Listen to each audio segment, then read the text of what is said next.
بسم اللہ الرحمن الرحیم۔ السلام علیکم ورحمۃ اللہ وبرکاتہ۔ عزیز طلباء، امید کرتا ہوں آپ خیریت سے ہوں گے انشاءاللہ۔ آج ہم اخوان الصفا کا تعارف اور نظریات پڑھنے جا رہے ہیں۔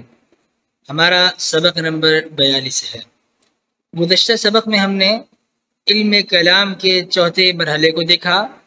علم کلام کا جمود کی نظر ہو جانا، یہ بھی ہم نے جانا، اور علم کلام کا آخری مرحلہ جو کہ 5واں مرحلہ بھی کہلاتا ہے، اسے بھی ہم نے جانا تھا۔ آج کے سبق کے مندرجات کچھ یوں ہیں کہ اخوان الصفا کون تھے، یہ کون لوگ تھے، کیا نظریات اور کیا عزائم رکھتے تھے، ان کی سوچ کیا تھی، کہاں جانا چاہتے تھے، اور کیا اخوان الصفا اپنی آراء میں، اپنے نظریات میں فلاسفہ یونان سے متاثر تھے یا نہیں۔ آئیے بڑھتے ہیں اپنے آج کے پہلے سوال کی طرف کہ اخوان الصفا کون ہیں۔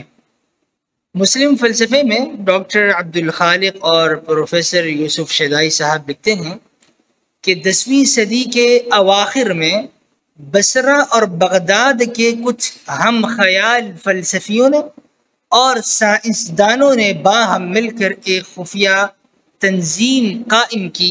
اس تنظیم کا حاصل یہ تھا کہ یہ لوگ فلسفے، مذہب اور سائنس کے مختلف موضوعات پر مضامین پڑھتے تھے، اس پر تحقیقات کرتے، اور اس تنظیم کا ایک مقصد یہ بھی تھا کہ نظریاتی کشمکش اور مذہبی فرقہ واریت کی فضا میں سچائی کی جستجو کی جائے۔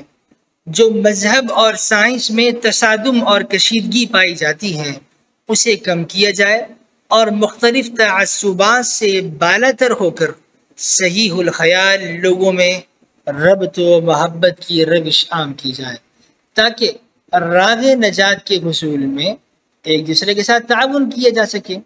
یہ لوگ شیعت اور اعتزال کی جانب مائل تھے۔ اخوان الصفا اسلام کی ایسی تعبیر پیش کرنا چاہتے تھے جو فلسفے اور سائنس کے تقاضوں سے ہم آہنگ ہو، اور اسلام پر جو اعتراضات کی بوچھاڑ ہوتی ہے اسے کم کیا جا سکے۔ ان لوگوں نے مختلف مضامین لکھے جنہیں 53 رسائل کی شکل میں مدون کیا گیا۔ ان رسائل کو اخوان الصفا کے نام سے، یعنی رسائل اخوان الصفا کے نام سے یاد کیا جاتا ہے۔ یہ رسائل ان کے انسائکلوپیڈیا کی مانند ہیں۔ اخوان الصفا ہم خیال مسلم فلسفیوں اور سائنسدانوں کی خفیہ جماعت ہے۔ مزید ہم یہ جان چکے ہیں کہ اخوان الصفا کے نظریات تقریباً 53 مختلف رسالوں میں مدون کیے جا چکے ہیں، اور اخوان الصفا کا مقصد یہ تھا کہ اسلام کی ایسی تعبیر پیش کی جائے جو فلسفے اور سائنس سے ہم آہنگ ہو، تاکہ مذہب اور سائنس میں جو کشیدگی اور تصادم کی کیفیت پائی جاتی ہیں اسے کم کیا جا سکے۔ اخوان الصفا کے خفیہ عزائم اور ان کی پوشیدہ سرگرمیاں کیا تھیں، یہ کیا چاہتے تھے؟ اخوان الصفا اگرچہ مسلمان تھے، پروفیسر صاحب لکھتے ہیں، لیکن اسلام کے روایتی تصور سے اختلاف رکھتے تھے۔ یہ ایک منفرد سوچ کے حامل لوگ تھے جو ایسے نظریات لانا چاہتے تھے جو ان کی سوچ کے مانند منفرد ہی ہوں۔ بظاہر ان کا کوئی سیاسی پروگرام نہیں تھا، یہ محض نظری اور فلسفیانہ پہلوؤں میں دلچسپی رکھتے تھے، لیکن رفتہ رفتہ خلفائے بنو عباس کے خلاف نفرت کے بیچ بونے میں کامیاب ہو گئے۔ وہ بالواسطہ سیاست میں شریک ہونے کے علاوہ براہ راست بھی اب ایسے اقدامات کرنے لگے جو بالآخر ان کے عزائم اور مقاصد کو بے نقاب کرنے کا باعث ہوئے۔ ان کی تحریک قدیم یونانی مفکر فیثاغورس کے پیروکاروں کی تحریک سے خاصی مماثلت رکھتی تھی، یعنی اخوان الصفا یہ فیثاغورس کے پیروکاروں کی طرح اعداد میں اور ان کی خاصیتوں سے گہری دلچسپی رکھتے تھے، دنیا بھر کے فلسفوں سے آگاہ تھے، بالخصوص یونانی، مسیحی، مجوسی اور آریائی افکار میں انہیں خاص دسترس حاصل تھی۔ اپنے عہد کے تمام علوم پر بھی ان کی نگاہ گہری تھی۔ ان کے نظریات کے بارے میں جملہ معلومات کا ماخذ ابو حیان التوحیدی کی تصانیف میں موجود ہے، جو اخوان الصفا کا رازدان بھی بتایا جاتا ہے۔ اخوان الصفا نظری پہلوؤں سے بحث کرتے تھے، لیکن آہستہ آہستہ بنو عباس کے خلاف نفرت کے بیچ بونے میں کامیاب ہوئے، اور اخوان الصفا اور فیثاغورس کے پیروکاروں کی تحریک میں یگانت تھی، یعنی یہ دونوں جماعتوں کے لوگ اعداد اور ان کی خاصیتوں سے دلچسپی رکھتے تھے۔ اخوان الصفا میں دنیا بھر کے ماہر فلسفی موجود تھے۔ اخوان الصفا کے علمی نظریات اور افکار کیا ہیں؟ اخوان الصفا نے علم کو 3 بڑی قسموں پر تقسیم کیا ہے۔ باقی تمام چھوٹی قسمیں ان 3 بنیادی اور اہم قسموں میں درج ہو جاتی ہیں۔ پہلی قسم ریاضی کو بتاتے ہیں، دوسری قسم طبیعیات، جبکہ تیسری قسم ان کے ہاں ما بعد الطبیعیات کی ہے، اور باقی علوم ان 3 بنیادی اہم رئیسی قسموں میں درج کیے جا سکتے ہیں۔ اخوان الصفا کا نظریہ علم کیا ہے؟ ان کا ماننا یہ تھا کہ محسوس مشاہد کے تجربات سے گزر کر بندہ مجرد کا علم حاصل کر لیتا ہے، یعنی جو چیز ہم مشاہدہ کر رہے ہیں، دیکھ رہے ہیں، جسے ہم محسوس کر سکتے ہیں، جسے ہم چھو سکتے ہیں، ان میں بندہ تجربات کرے تو محسوس اور حسی چیزوں میں تجربات کرنے کے بعد غیر محسوس، یعنی وہ چیزیں جنہیں ہم چھو نہیں سکتے، مجرد ہیں، لوازمات حس سے مجرد ہیں، ان تک بندہ رسائی حاصل کر لیتا ہے۔ اور دوسرا طریقہ یہ ہے کہ بندہ اپنے رہبر اور رہنما یعنی حضرت محمد مصطفیٰ صلی اللہ علیہ وآلہ وصحابہ وبارک وسلم یعنی انبیاء علیہ السلام کی تعلیمات سے استفادہ کرے، اور یوں وہ حق کی معرفت حاصل کر لے، اللہ تعالیٰ کو پہچان دے۔ اخوان الصفا ریاضی منطقی قوانین کو روحانی پاکیزگی میں مؤثر مانتے تھے کہ جو بندہ ریاضی اور منطقی قوانین کو حاصل کرتا ہے اس کی روح اس عمل سے پاک ہو جاتی ہے۔ اخوان الصفا نظریہ علم کے بارے میں ارسطو کے پیروکار شمار کیے جاتے ہیں۔ ان کے نزدیک علم کا مقصد روح کی بالغی ہے، یعنی روح کی طہارت، جو ٹھوس سے مجرد اور حسی سے روحانی حقائق کی جانب ترقی کرنے سے حاصل ہوتی ہے۔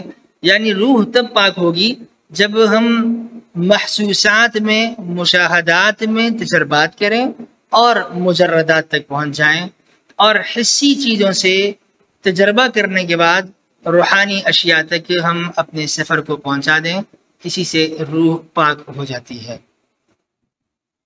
مادی اشیاء کا حسی تجربہ اعضائے حواس کے توسط سے وقوع پذیر ہوتا ہے، ہاتھ سے، جسم سے، اور مزید ان کے ہاں منطق کے مجرد قوانین اور ریاضی کے مسلمات وجدانی طور پر دریافت ہوتے ہیں، کیونکہ روح اپنی ماہیت اور فطرت کے لحاظ سے چونکہ جسم سے الگ ہے۔ یہ بھی ایک فلسفیوں کا نظریہ ہے، اس میں آراء موجود ہیں کہ روح جسم سے متصل ہے یا الگ ہے۔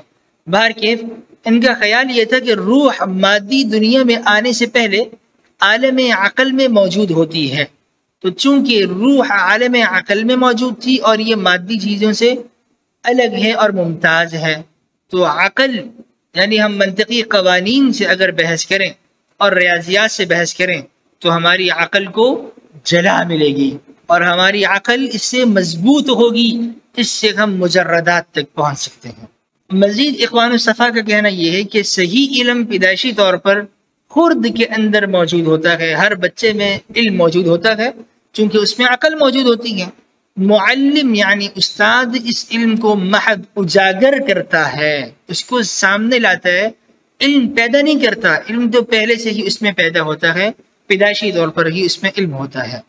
دوسرا ایک طریقہ یہ ہے علم حاصل کرنے کا کہ انسان اپنے روحانی رہنما سے یعنی محمد مصطفیٰ صلی اللہ علیہ وسلم کی تعلیمات سے حقائق کی معرفت حاصل کر لے، چونکہ آپ علیہ السلام کو یہ علم براہ راست اللہ تعالیٰ سے حاصل ہوا ہے، تو جو بندہ نبی علیہ السلام کی تعلیمات پر عمل کرے گا وہ اللہ تعالیٰ کو پالے گا اور حقائق کو جان لے گا۔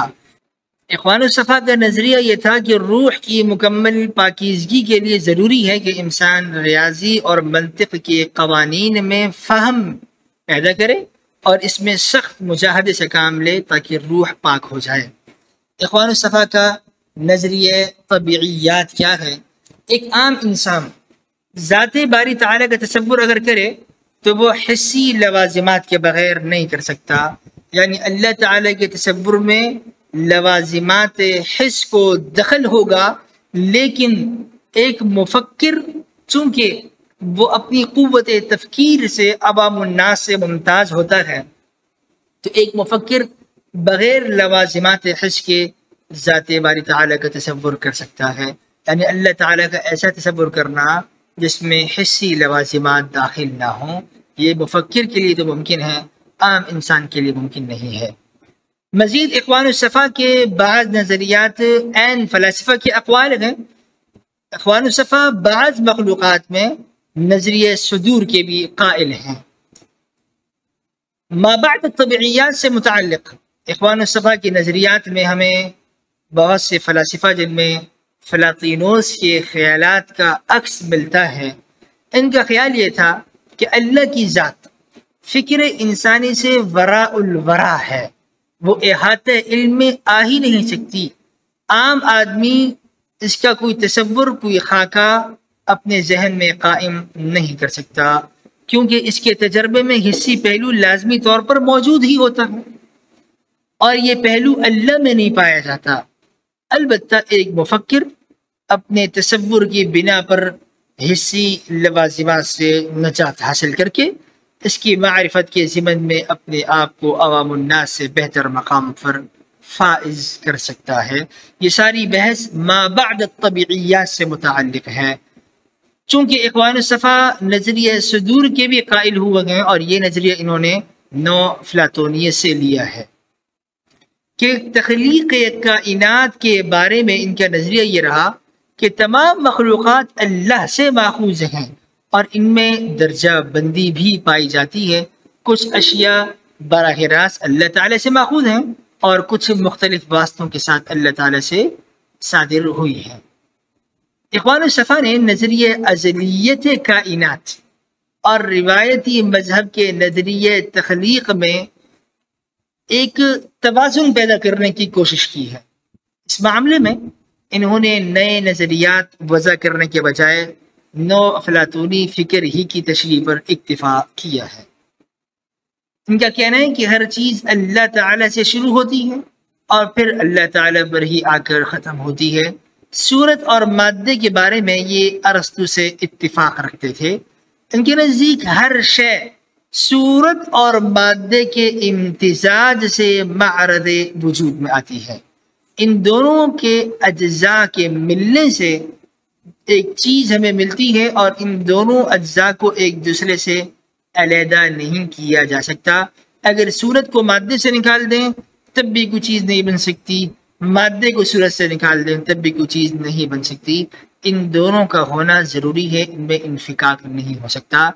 اور اخوان الصفا کا ایک خیال یہ بھی تھا کہ زمانہ حقیقی نہیں ہے بلکہ مکان حقیقی ہے، اور مکان زیادہ معروضی چیز ہے چونکہ مکان کا تعلق اجسام سے ہے اور اجسام کی حرکت سے ہی زمانہ بنتا ہے، زمانے کی الگ سے کوئی حیثیت نہیں ہے۔ خلاصہ درس، اخوان الصفا مسلمانوں کی ایک خفیہ تنظیم تھی جو 10ویں صدی میں بصرہ اور بغداد کے مسلمانوں نے تشکیل دی تھی۔ یہ خالص نظری پہلوؤں پر بحث کرتی لیکن رفتہ رفتہ سیاسی رنگ اپناتی چلی گئی۔